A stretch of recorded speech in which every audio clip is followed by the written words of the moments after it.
This is 1T, and today I'm going to show you how to factor a difference of squares. So let's get started. First of all, let's look at the following multiplication problems. We know that when we multiply two binomials that we use FOIL. So let's see. We multiply x times x here to get x squared. That's our first product. Then our outer product is 4x. Our inner product is minus 4x, and our last product minus 16. Now notice what happens here. We get x squared minus 16 because our x terms, or our linear terms, are opposites. So we end up with just two terms, and we call this a difference of squares because if you look at x squared, it's x times itself. 16 is 4 times itself, so we call this a difference of squares. Of course, subtraction is where we get the word difference. So if we do the other two problems, we get the same type of answer. We multiply x times x, we get x squared. Our outer product is minus 9x. Our inner product is plus 9x. And our last product is minus 81. Same thing happens. We're going to have x squared minus 81 because our 9x and minus 9x terms cancel each other out. And so again, we have a difference of squares. Last problem here, when we multiply the 2x and the 2x here, we get 4x squared. Our outer product is minus 14x. Our inner product is plus 14x. And our last product is 49.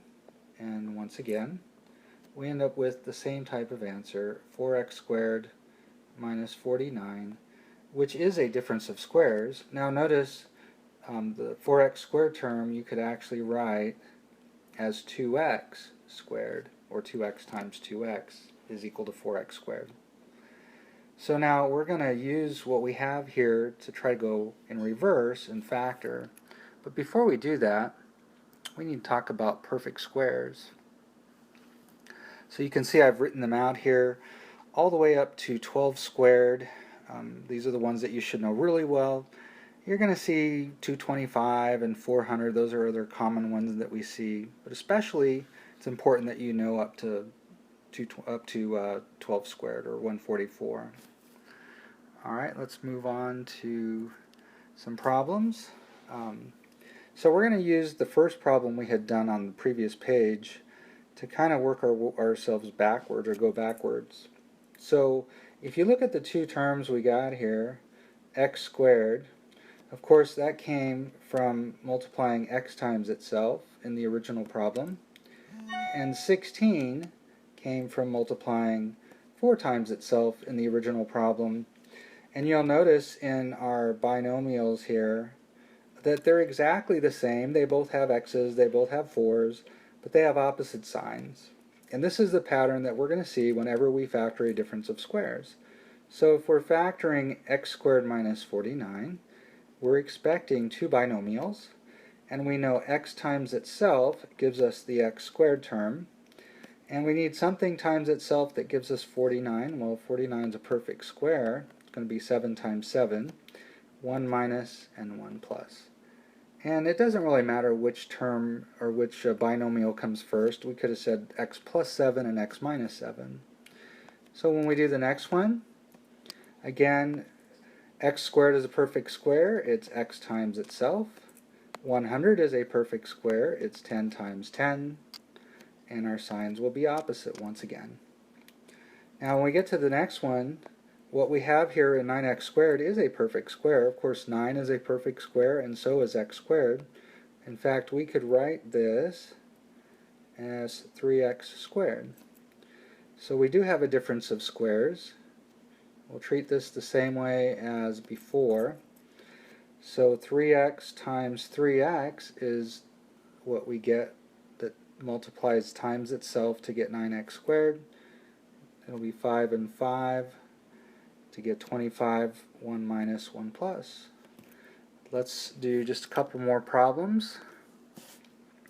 So on number 4, it might help to rewrite this as a difference of squares a little more clearly. In fact, what times itself is 64a squared? That would be 8a squared. We think what times itself is 9b squared? That would be 3b. So you can see that this is a difference of squares. So again, when we factor it, we know that our first terms should, again, what we're really doing here is we're asking ourselves what times itself is 64a squared, and of course that's 8a. Then we ask ourselves what times itself is equal to minus 9b squared, or just 9b squared. That would be 3b.